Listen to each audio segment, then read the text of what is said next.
Look at menu. Get for fish for black bass. $1.25 each. Let's see what we can get today. No credit. You have to use the. Yeah. You have to get the menu to go fish. So much water. Get all the way up. Đi chiếm không bạn này. Đây em chiều và tại ít trên này này có trên new melones. New melones trên này. Mà cá vô. Mà cái này chụp phóc trên này hao. Yang cho cô tập bạn đâu. Warm phỏng đau hơn vậy. Này. Chân thảo vô. Hop go there, hop all the way and walk. Go this side. There's a lot of people here already. Some of them just take off. They say no bite, no fish, but we just try our best. Mien, chẳng tiền nữa. Tài liệu bạn con tu nọ người nữa. Này vô anh tài xế mà cái.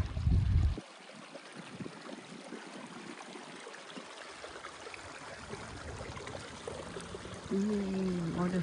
Awful. Let's try my new fishing pole. I just bought it. See how lucky.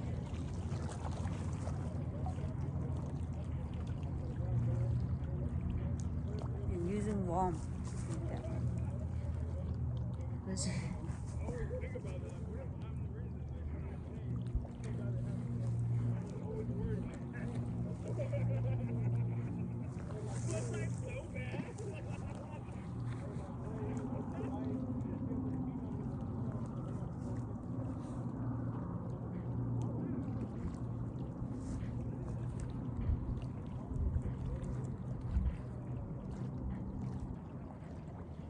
Get a bite. Honey. No. Này cái hát.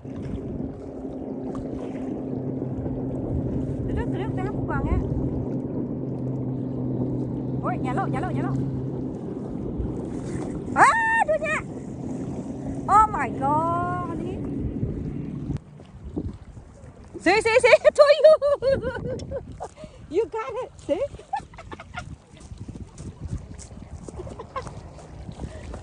See?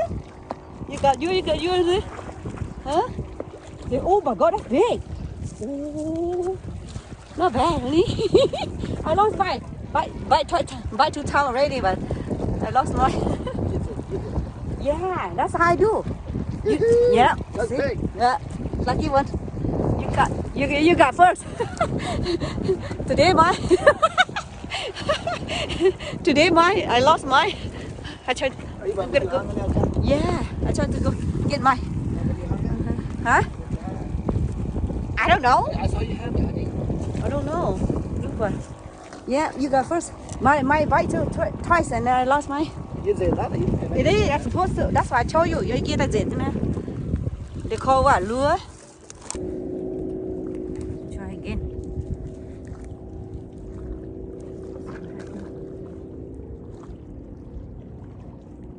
See, worm when the worm I try to do this way. Okay, you hook right here. Hook all the way to the other side. And you pick that like this. That way, my part thung hoa mày and then nó khỏe ha. Then you hook for the back like this. Okay. Không nó khỏe chứ. Okay. Let's try again. Must be not too far.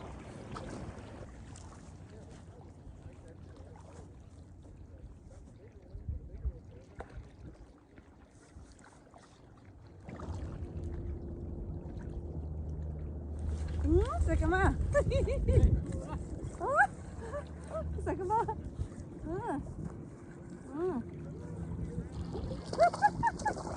Oh, yo.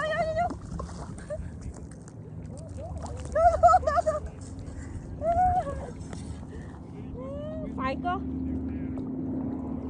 Maybe 12 in không phải là 12 hả là sao ta đổ gà đá khỏi chết đi rồi mẹ nó đến nào đứa rồi xài cơ mà nhàn bú bú anh đi cho mẹ chưa tất cả đã cho lên lòng xài cơ mà nè tôi ta nè not bad.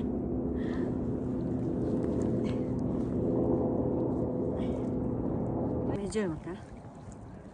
See how big. This is too far. See.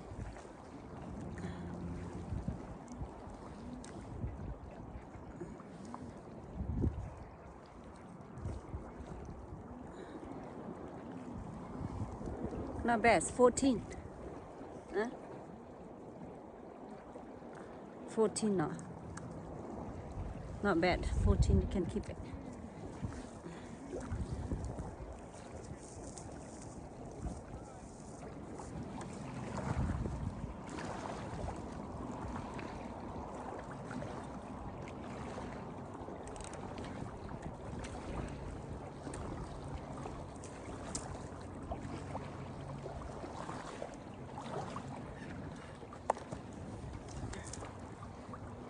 Got again.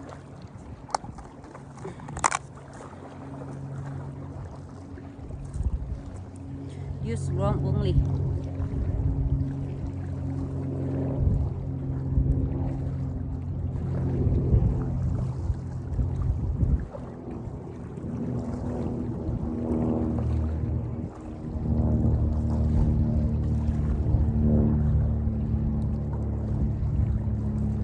See, like this.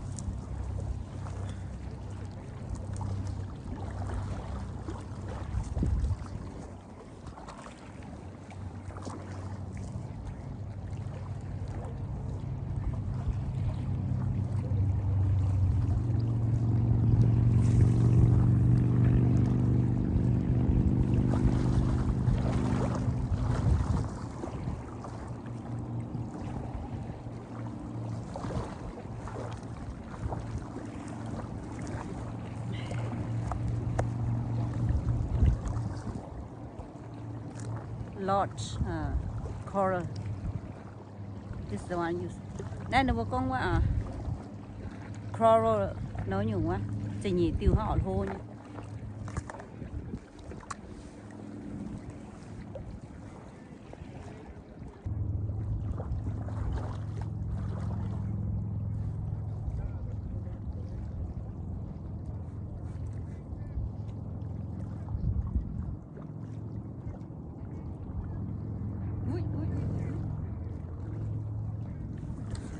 Honey.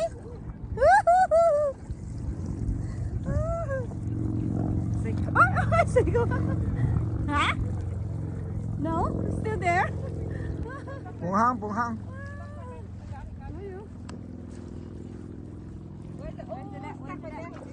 Đập vào con. Chiếm bông à? What are you doing? Come over here. Oh, stuck right there. See? Tao đứt lỗ nè, nãy đứt lỗ. Tao đòi cho nhớ tao. That one's bigger. Yeah, got two already. Tao đứt lỗ nè. Same size. Đứt lỗ. Tao đòi cho nhớ tao. Yeah, same size. Nice. That one's bigger. Yeah, got two already. Yeah. Ủa mà chìm nó cái hang nó. Hả? Yeah. Cầm mày. Cái xếp tàu rồi đi chơi chứ ha. Hiu ta hả ồ. Nào xuống nè. I use the worm. This one. Same size 14 honey. Same size 14. Same size 14. Where's my other? Right there. Đấy rồi ai được đâu á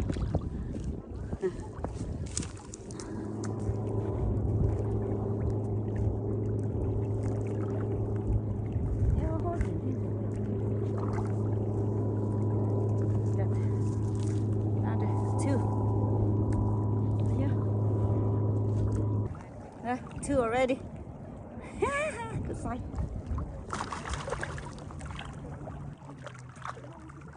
Yeah. Got it.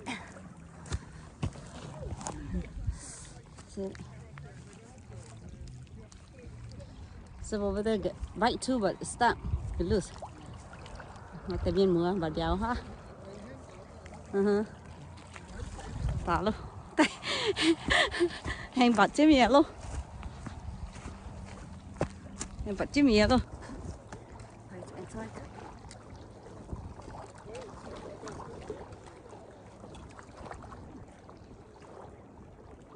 Nó không nó coi chiếu. Nó coi. Chiếu. Có gì ạ?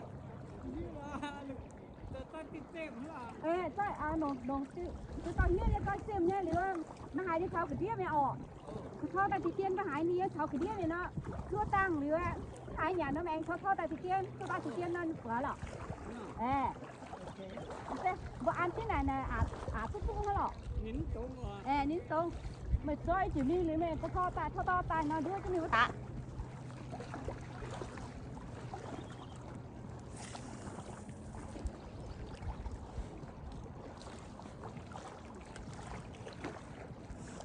Nếu mà nó cũng đi từ lang đi trên cái đĩa này ọ, nó đi nào, nó phải dền ra nó hái tháo cái đĩa nó mày chơi chứ, hái nhà nó ăn thao ta té, hái nhà thao ta té ọ.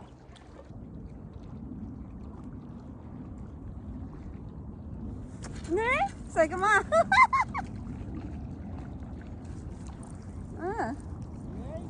say cái mà, say cái mà, quá thôi đó tao quá. Ui, thiếu cây thiếu.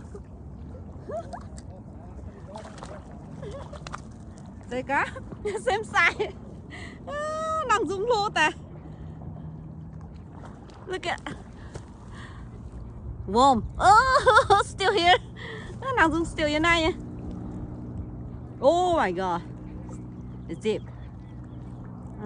Lô tí nha.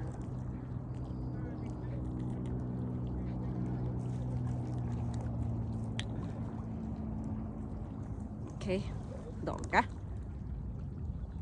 An inch. They look the same size. This one 13. Not 13, eh? Oh, 13 and a half. I got another one. 13 inch. Okay, 3 already.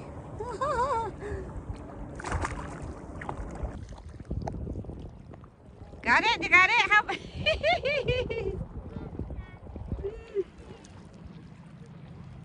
Quả nhá. Too far, I cannot get him. Hai bà cá, tôi nha.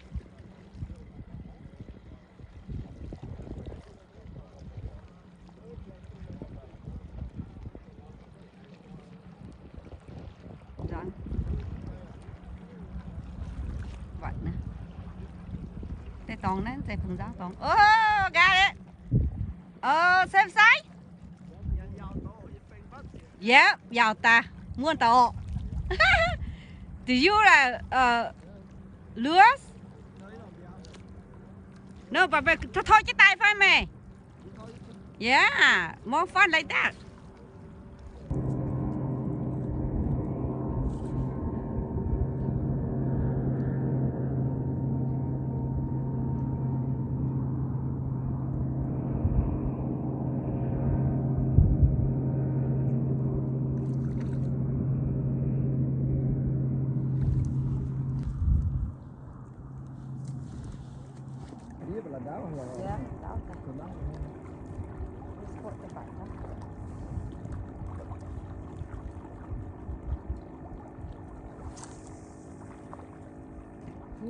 Got four.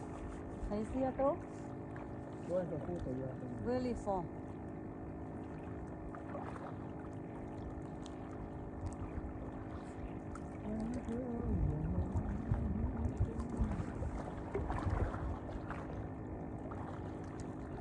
Bên nào lấy gì ta? Lấy gì ta? Sao sao? Ăn đi ha.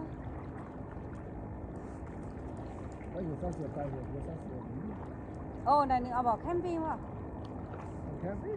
Camping nó muốn đi camping. Ui ui ui, vậy. Ha. Na thế.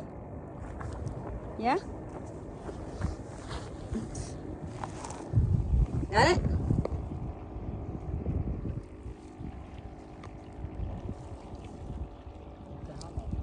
Tha đấy.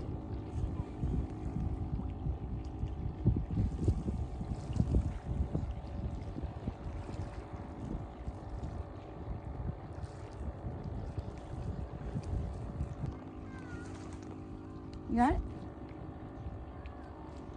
Ui, xí kìa. Ngậu ngâu nha. Not bad, not bad. Ooh, look big. That one looks big. That one looks big. Ui, ui, ui, ui, ui. Where's it at? Where's it at? Measurement, measure cá này. Đây nè, 14 thôi. 13 và 14 thôi. Bang rồi. Bang. À. No, the other side. Yeah, that. 12.5. Should we keep it? Yeah, there. Let me see. 13 there, just 13 there, right there. It's 13. Yeah, not bad. Got three, I got three. Not bad.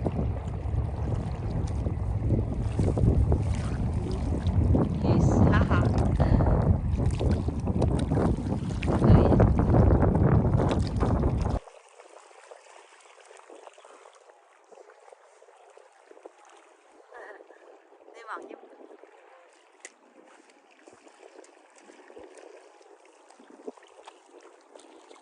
Ranger come check. Ranger come check my fish.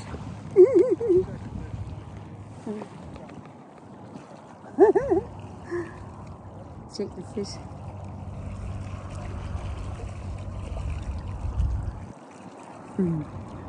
Ranger come and check. See what we fish like enough inch or not. We always got 13 and 14.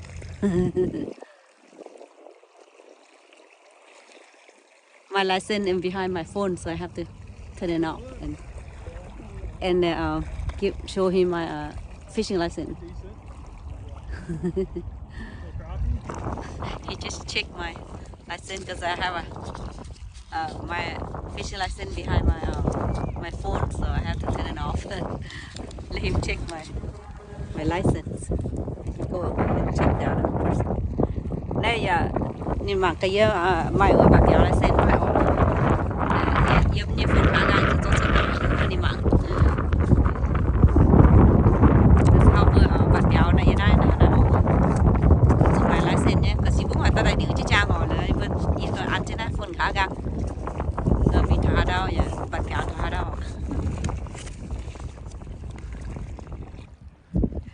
Check the other people. That's his job. Thông lượng nha, cầu độ thông lượng. Check cảm nhận là bản biểu mà license như phải máy license bản biểu phải mẹ biểu này mẹ biểu này với cao inch như phải chậm gì inch giờ tao biểu này nôm độ như biểu này ở chỗ chậm nhì níu chậm nhì inch là mày ta tư lủng thế nó hai tư lủng. Do you see you oh? I know. Lucky you. Lucky you. Lucky you. Yeah, same size. Nó bảo mà 13 với 14 nữa. Yeah, measure. Được cảm ơn. Yesterday your birthday, today your lucky day. Oh my God, cái tên đỏ vậy. Today your birthday, today you turn 4. Tựa nhé, được hay. 13? Yeah, yeah, from that to that. Yeah, let's see. Yeah. No, up here, out here, and down here. That's 13 right there. 13. 那比较烦。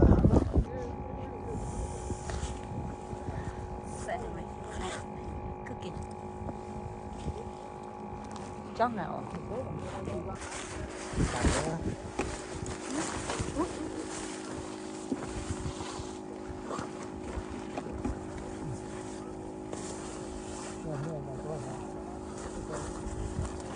Mày có đuổi hút tiêu này, you can use through, you have to go.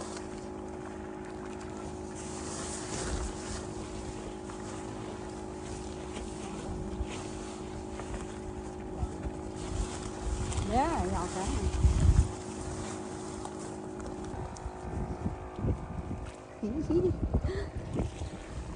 Got my tiny house cooking inside. Nice and relaxed.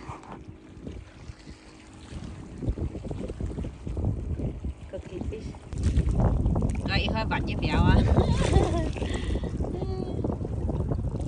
I got 3. He got 4.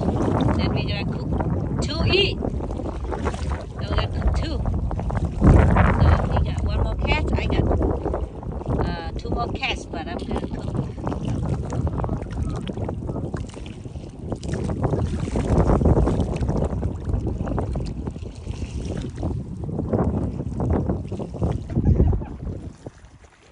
That's not a fish.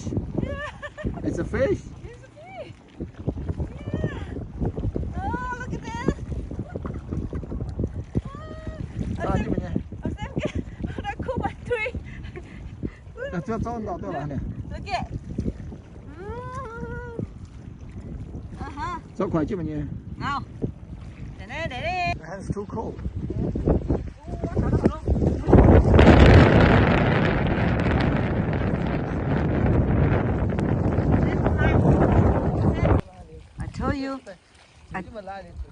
I told you. I told you you have to touch the fish. I mean the pole. Otherwise. Look at that. Look at that. Ooh.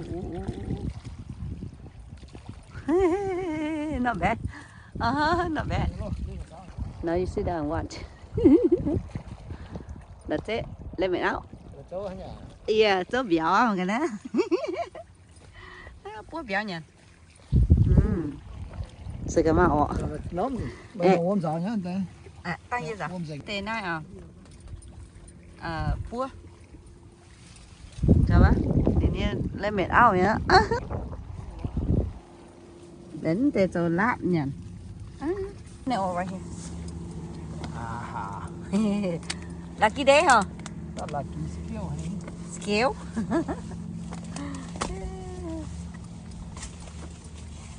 I'm done. My fish is done.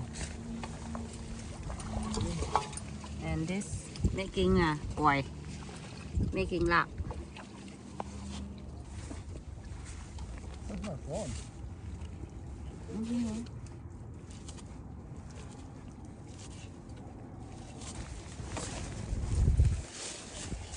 Making quẩy.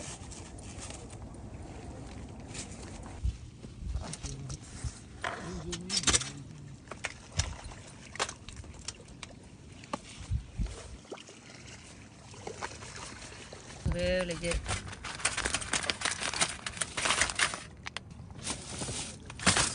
Rộng quá.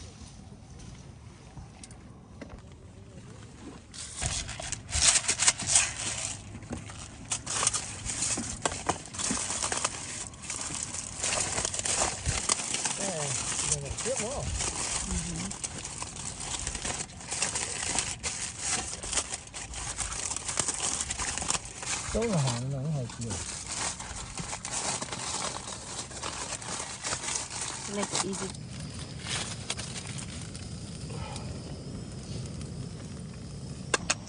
Anh rồi đây. Tới. Đúng rồi, sau. Okay.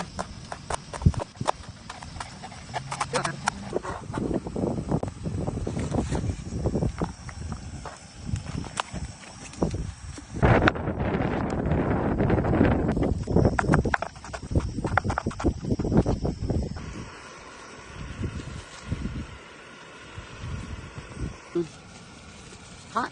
35 low. 35 low. It's I don't know. And open it. Put some rock in there. Right there.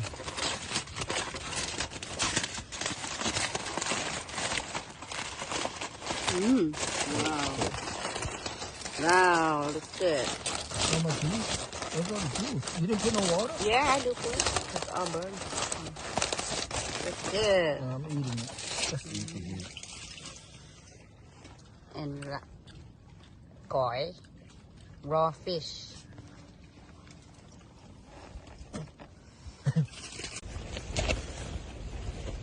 Now we're eating right now. Catch and cook today. How? How's taste? It's very good. Good.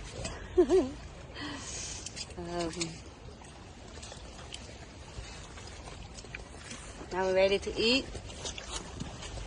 Thank you guys for watching my YouTube channel. If you guys like my video, please subscribe below and like, and you get to see my next video. Okay? Thank you for watching. Thank you Mien mua ít nói sẽ bật béo sẽ mày ít nói sẽ đồng nái họ nữa. Tây pua, tây láp. Thank you mua mảng nha YouTube channel họ. Sẽ ít nói video sẽ mày dừng vào nái. Tác phần mua ấy nha video nó subscribe cái đĩa ồ. Mình muốn subscribe nó tiếng nói nó muốn hai tu mảng họ.